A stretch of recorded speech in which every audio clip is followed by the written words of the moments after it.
Welcome to Tech Smarter. My name is Abby Ritchie. I'm the host here where every week we're talking with innovators, operators, and investors that are actively influencing the aging services space. Today's episode is sponsored by Leading Age Arizona and brought to you by the Smarter Service. Now, if you are an operator and your residents need tech support, and we know there are questions, have questions, go ahead and DM me today and let us help you professionalize this need within your community. Without further ado, I'd like to go ahead and bring my guests on today. I have with me Andrew Carle and Lindsey Beagley. And today we are talking about the upcoming conference. Now, Andrew, if you could please go ahead and introduce yourself and let us know who you are and why you started this conference, that would be superb. And then Lindsey, you can follow thereafter. Thank you. Sure. Well, Lindsey gets all the credit for starting the conference, but I've been involved in both the tech and university retirement community space for over 20 years. In 2004, I actually coined the term nanotechnology, as in technology for your grandma. But I tracked for several years 8 categories that I specifically monitored: health and wellness, safety, cognition, mobility, things like that. Put out an annual list of the best nanotechnologies. I've worked with a lot of companies. I worked with Nintendo on convincing them that the Nintendo Wii could work with seniors. I worked with Apple to convince them that the iPad could work with seniors. At one point, I actually co-developed the first GPS shoe to track people with Alzheimer's who wander. So I spent a lot of time in that space. And then also back in 2006, I defined 5 criteria for a new model of senior living I call a university-based retirement community. Now, you have to meet all 5 in order to use that. In fact, we've since trademarked it, and there's a certification for it that Lindsey knows because her community was the first certified UBRC in the world. And in general, I call them university retirement communities, or URCs, but I've spent 20 years consulting to a lot of universities on the assessment, the development, the operation of these communities. I'm a senior living executive by training and an academic by training. So that's my background. But Abby, I got to say, you're the first person who's ever interviewed me on both of those things at the same time. So thank you. You are so welcome. And we're really excited for the conference. It's occurring next week at ASU Mirabella, which is a community that the Smarter Service is at every single week, helping the residents. And Lindsey, could you go ahead and introduce yourself, please, and talk to us about the conference? Sure. So my name is Lindsey Beagley. I'm the Senior Director of Lifelong University Engagement. It's been my privilege for the past 6 or 7 years now to oversee the integration of this university-based retirement community at ASU and essentially create pathways for residents to participate fully in the campus environment. That means taking classes, that means mentoring students, that means immersing themselves in the arts and culture and athletics, and essentially becoming these veritable, campus community members just as much as students and faculty are.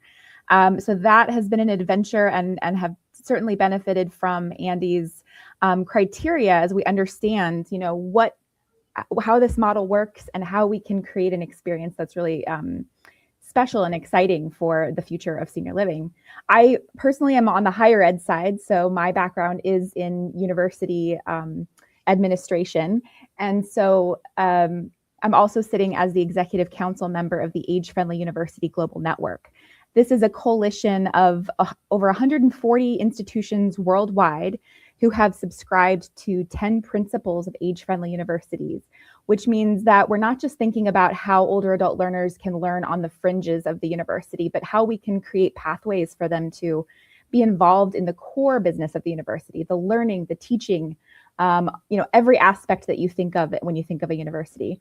And so it's really become this groundswell of higher ed institutions who have said, we realize that the future of higher education has to be age integrated. It has to be multi-generational. We can no longer just serve 18 to 25-year-olds.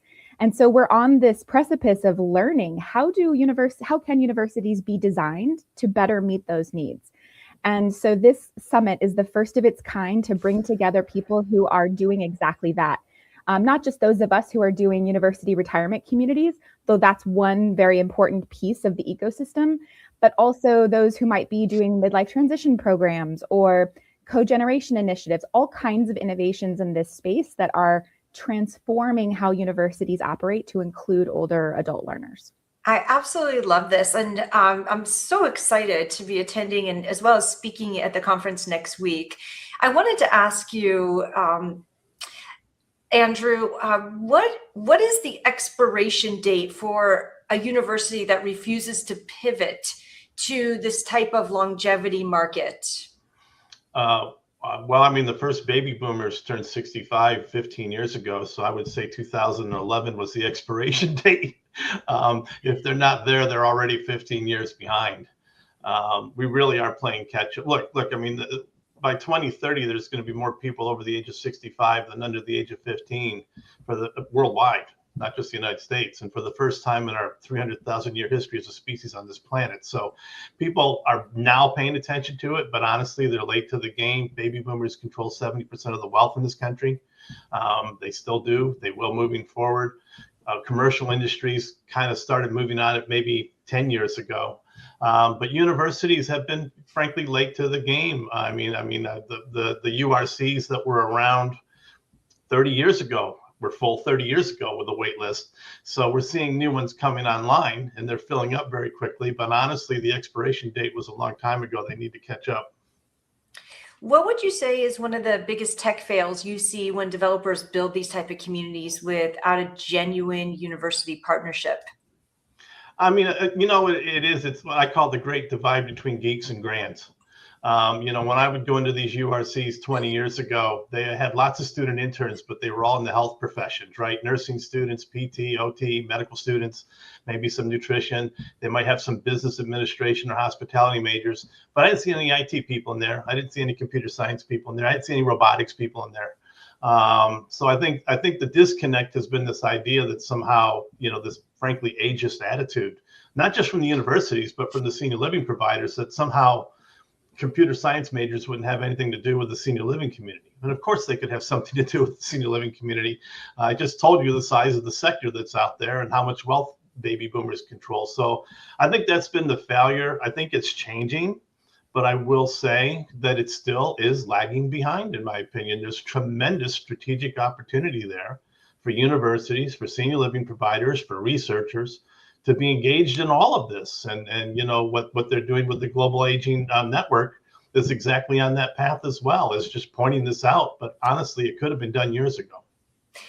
Yes. And Lindsey, it sounds to me like when you're making this type of age-friendly model accessible on campus, how do you use digital platforms so that you can bring this type of experience to anyone? Yeah, I mean, it probably depends on what you mean by this experience, because I think, sometimes people reduce universities to just the course content that they create. And I think what they're missing is that the university experience is so much more than just classes, right? It's walking onto campus and encountering somebody new that is totally outside of your social circle or your frame of reference, or encountering a new idea, or, just connecting with people that you would have never had the opportunity to connect with. And so I think, when we think about how do we, create new pathways to the university experience, yes, that means classes that could become much more age integrated. I do think there's an opportunity to reimagine our financial and enrollment models to create opportunities for older adult learners who are not seeking a degree, but who want to participate in those classes at perhaps not tuition prices. So I think there's definitely an opportunity for intergenerational learning in those classes, whether it be online or in person. But I think more interesting to me is how do you create opportunities for older adults to be on campus with younger people participating in shared interests around arts and culture, around social impact issues, around AI, or whatever it is that they care about. That's where the real opportunity is. And I don't think that's as much of a financial lift as we think it is. I mean, that's not to say that the residential piece is not, a financial lift, but I think universities can be a lot more imaginative about who their learners are and who belongs at the university. Yeah, and when we're looking at this population of older adults that could possibly be wanting to work and upskill, Andrew, what would you say is the number one tech skill universities need to teach retirees just to keep them employable in their 80s? I mean, I actually think, and to Lindsey's point, by the way, I've run 2 academic programs for senior living administration at Georgetown and George Mason University. So I spent a lot of time on college campuses, and I totally agree with her. I mean, the benefits of being there are overwhelming in terms of lifelong learning and all that. Ironically, though, I hate to keep flipping it on you, but I think it's the universities that are behind in terms of how they can teach. We need smarter technologies. We need technologies that can communicate. You know, the very interesting story I've told many times, a survey of seniors a number of years ago, a senior had a cell phone and he said, I don't have a problem with my cell phone. I have a problem with the fact that the instruction manual is bigger than my cell phone. And he was absolutely right. So seniors don't have a problem with technology. They have a problem with instruction manuals that are 60 pages long. And I think I think they also have a problem that sometimes there are no instruction manuals given whatsoever, right? Yeah. I mean, it's a generation that grew up with plug and play, right? I mean, when boomers were born, 99% of the houses in this country had no TV. But when they got a TV, you plugged it in and it had 3 knobs. So I think, kind of to answer your question, I think we're waiting for technologies in terms of making anyone more employable that simply can communicate better in plain English. That's what AI is all about, is breaking down and getting rid of instruction manuals. Nobody wants to, you shouldn't have to take a college course to figure out how to have a job. And, because you can't handle the technology. So I really think as we see AI develop further, become better, it's got a long way to go. That's going to break down the barriers for employment, future jobs for everybody, including older adults. Yeah, and I'm curious about, just having older adults there on campus. It's like a living lab model that allows for some immediate testing of different aging innovations. Lindsey, how does having residents on site speed up the tech to market options and pipeline for aging innovations? Well, you can imagine at a university like ASU, which is, a research one university with about $1 billion in research expenditures every year, having a community full of older adult participants who are ready and willing to support research, which means they are participating in a variety of labs, both as assistants and also participants. So, I mean, I can just name off the top of my head, residents have been involved in supporting scientists who are working on social robotics for people who have dementia. They have participated, in testing wearable technologies, those first prototypes, giving feedback to the researchers. They've been involved in our biomedical engineering lab on testing slip-resistant surfaces and apps that will tell you if your gait has changed. These are all things that our residents want to see come to the market. They can understand the value of them, and in so many ways, they support what universities do. They support the kind of research to technology process that universities are a part of. And so I think it has been really, really valuable to both students and researchers to have access to this group of supporters, I guess you could say. And I think also having students, giving students the opportunity to be exposed to older adults, helping them kind of understand what are some of the issues that I might face as an entrepreneur, as a decision maker, as a policymaker, as a leader of the future. Where, as Andy says, there will be more older people than younger people. So they will have to be capable to manage issues related to older adulthood. So this is a win-win for everybody. Yeah, in my experience in working with older adults, it's not at all a lack of confidence or a lack of enthusiasm or curiosity. It's a matter of the speed in which the technology is developing, and that's creating this type of digital divide that we are constantly educating throughout. But by testing with residents, it's like we're able to fix these bugs before they become barriers. Yeah. Absolutely. Absolutely. The age-friendly university movement is global, which means that we can source innovations from all over the world. So, Lindsey, I'm curious, what's one tech innovation from an international partner that ASU is eyeing for the U.S. market? Well, it's an interesting question. I mean, I can think of, We are working with some partners in South Korea who, as you might know, are experiencing extreme demographic shifts. So they have the longest lifespans in the world, they have the lowest birth rate in the world, and they are having to develop senior living infrastructure from the ground up. But what's interesting is that they are more technologically enhanced than I think our industry is. They are already bought into the idea that they're going to have to address labor shortages. This is not a new issue for them. They've already adopted a variety of technologies in both the residential and commercial settings to overcome those labor shortages. So I think they're going to be developing some really interesting solutions in the next 10 years that I don't know that our industries here are as ready to embrace. And so I think there's a lot to be learning from them and a lot to observe. 100%. Last year, the year before, I went to Tokyo to speak at Age Tech X and to talk about the growing number of adults that are retiring and are going to need services. And it was like they were just starting to think about the depth of the need that is coming. It was really staggering. Andrew, I'm curious from you, having been in this for so many years, what are some tech innovations that you've seen on an international level that's impacted the market significantly? Well, I mean, I think in general, it falls into three buckets for me, right? Again, so I've been in the senior living space for 35 years. I've been in academia for 20. So you see these where you can make the connections. I think it comes down to number one, predictive analytics. We have technologies now that, if someone falls, it can alert us, but it would be better if we could predict the fall before it happens, right? Or UTIs and things like that. I think we're looking at robotics for sure. We're a solid 10 million workers short of what we're going to need in the next 10 years. We're not going to get there. So we need a technology that can make one worker as productive in the future as 3 today. And we can do that through robotics. We can do that through AI. And then I think, all these are productivity accelerators, right? Can we reduce steps? I put robotic vacuum cleaners in my senior living communities. Why?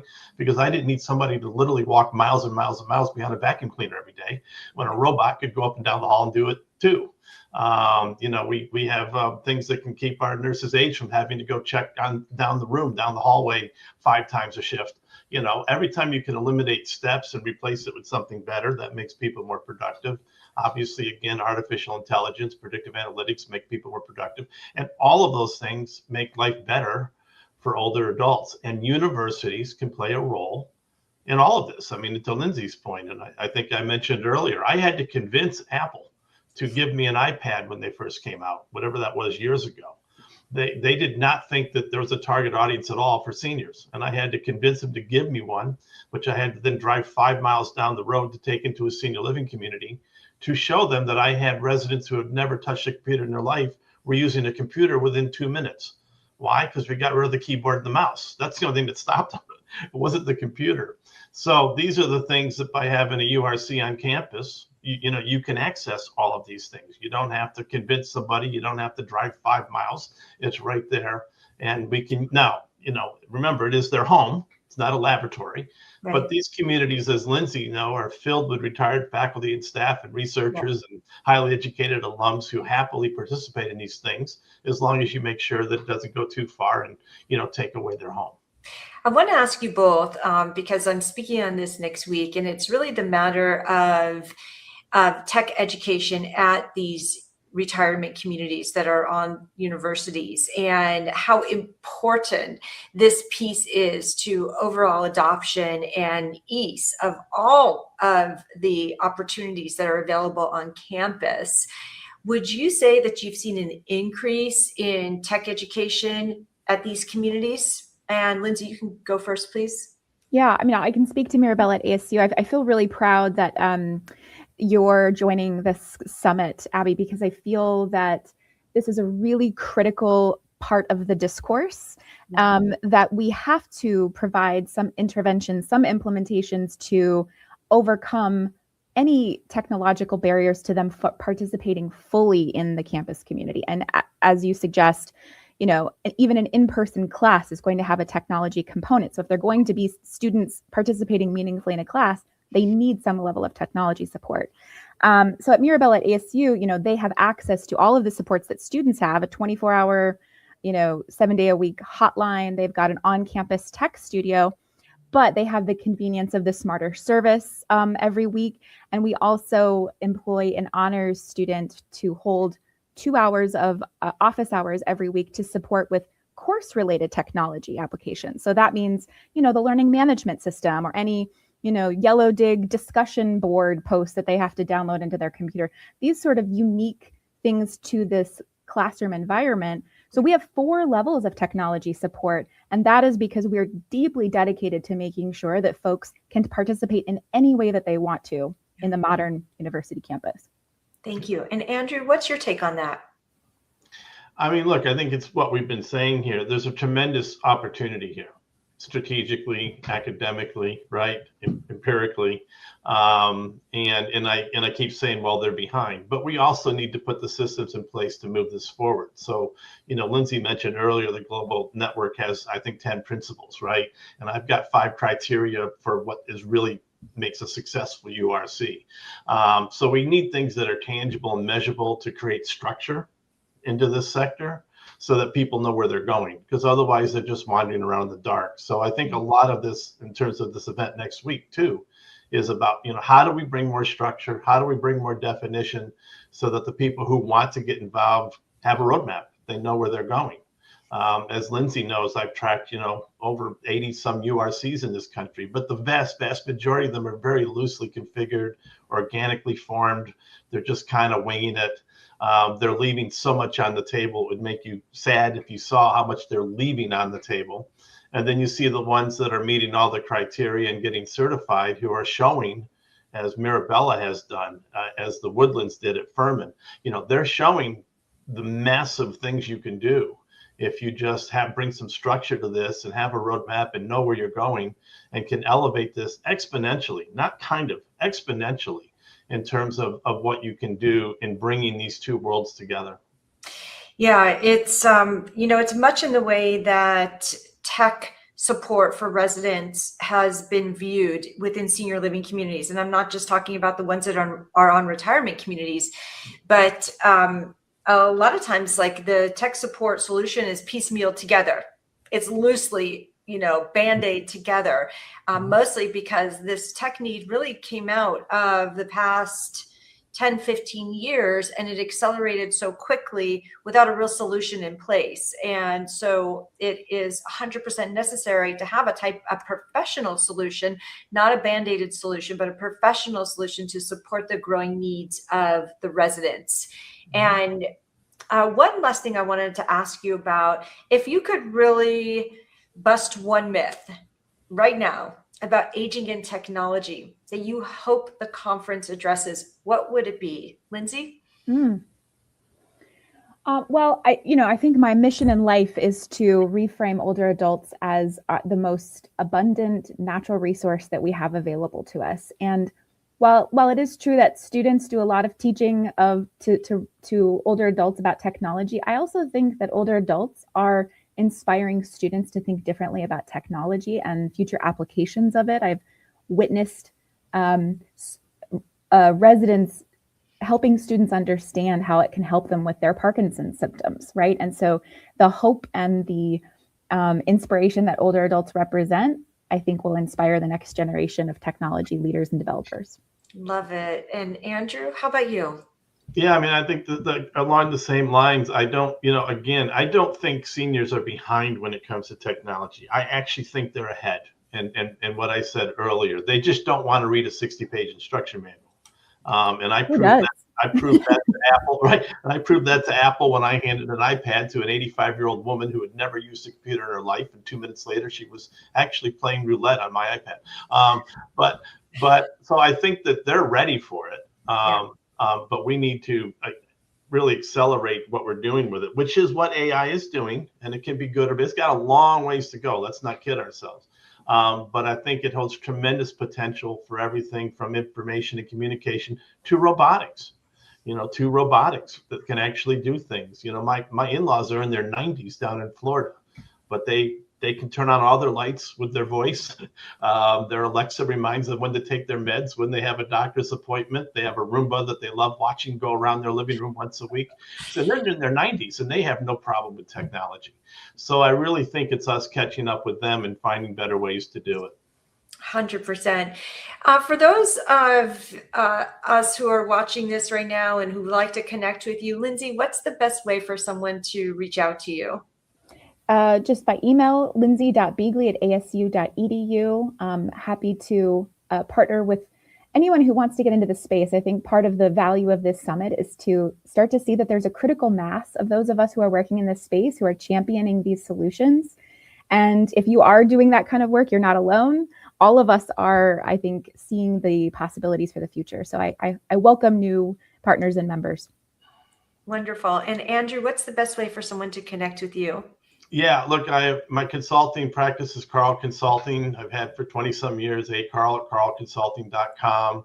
And then I'm also founder of the website universityretirementcommunities.com, which is a DBA of my consulting practice. And now if you go to my website, I changed it recently. I used to have technology consulting on there and universities, but I'm focused on universities now. But if you have questions on technology, people can certainly reach out. Wonderful. Thank you so much for being here today. Thank you to Leading Age Arizona for sponsoring this episode. And I'm so excited to meet both of you in person next week at the conference. Likewise. Yeah, thank you. And we will see you all back here next week. Thank you. Take care. Thank you. Yep.